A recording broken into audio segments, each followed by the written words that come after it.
Welcome back. In this final section we're going to be adding walls to our levels, and we're also going to be adding a power up. So create a sprite, call it power up, and give it a funky design. I've just gone for a circle with a P on it. Something you can use to pick up to give your player a little bit of a boost when it needs it.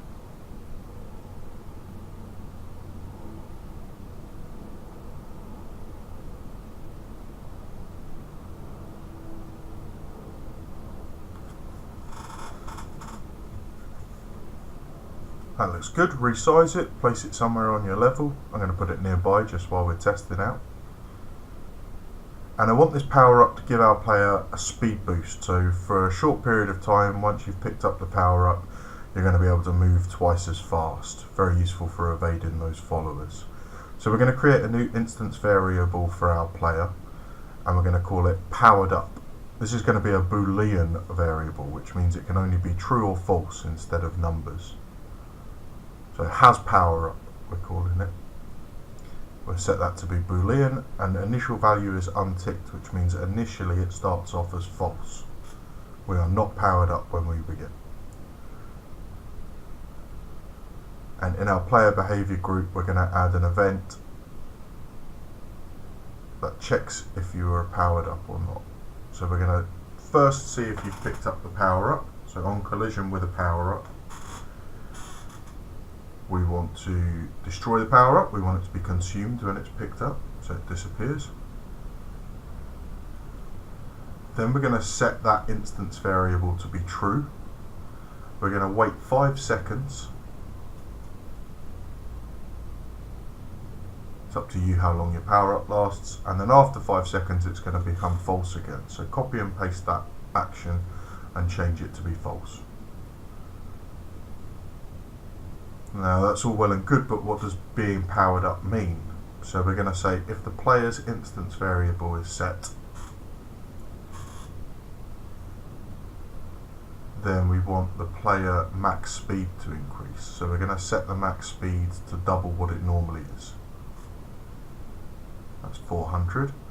And then we're going to add an else. So right click, add else. So if the Boolean isn't set, which is all other times, then we're going to set the max speed to just 200, which is its default. So now we move at our normal 200 pixel speed, pick up the power up, and we can move twice as fast. Sneak past those followers. And then after 5 seconds it goes back to your default speed again. A little boost for your player. Power-ups can do all kinds of things. I've just decided to use this one. Let's up the ante, we'll make it 10 seconds instead. I'm going to put it somewhere in the corner so it has to be found.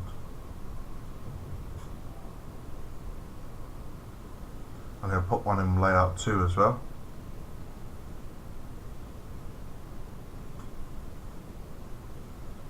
And why not, let's make a third level.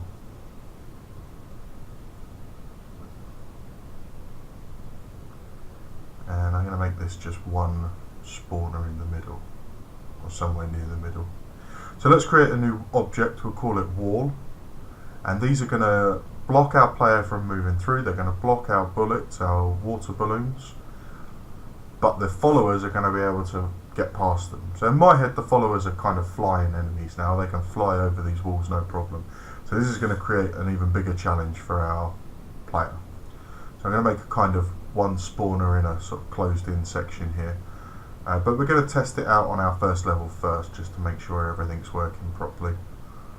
You can build your levels however you want, and there's really no limit to how many levels you can make either. So test that out. We can go straight through. The follower can go straight through. We haven't coded anything yet, that's expected. So let's add the solid behavior to our walls. And this is going to prevent our player from going through. Different behaviors interact with each other differently. So the 8 direction behavior can't pass through solid objects, or objects with the solid behavior, but the bullet behavior can, unless you set it to do otherwise. So going back to our first level, I'm going to add some walls so you can't just blast from the center. And we're going to set it so that these walls block out water balloons as well.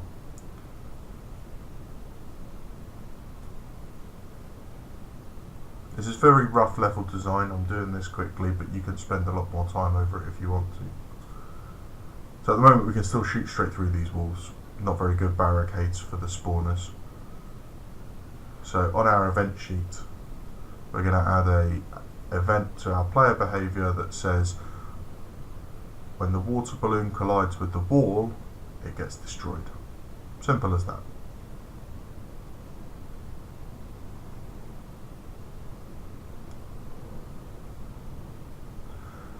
So now we've got a straightforward but interesting, exciting, engaging game.